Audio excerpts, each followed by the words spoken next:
Module 4, Lesson 3, Topic 1, Name a table.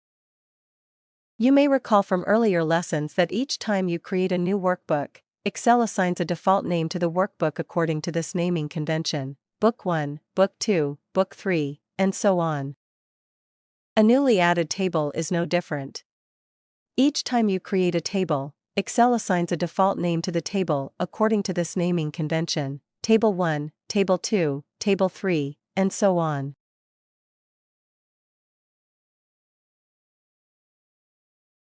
You can change a table name to something more meaningful as it applies to the table data. But before you rename a table, here are the rules you must follow.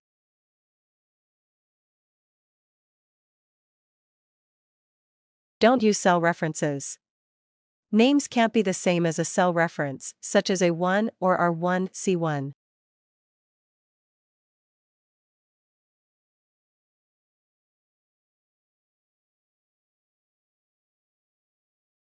Don't use a space to separate words. Spaces cannot be used in the name. Consider how you can write the name using no spaces. You might also use an underscore character or a period as word separators.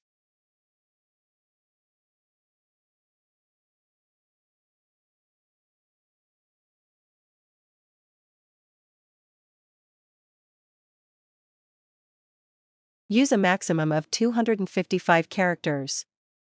A table name can only have up to 255 characters. Use unique table names. Duplicate names aren't allowed.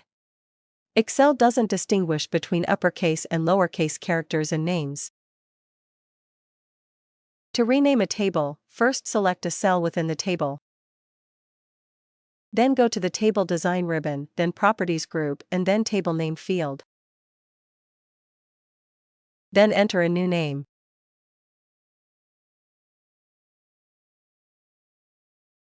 Table names appear in the name box. Select the name box arrow in the name box field, next to the formula bar, to see a list of all named tables in the workbook.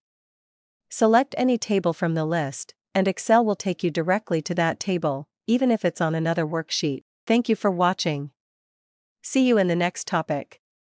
Define a named range. Keep learning.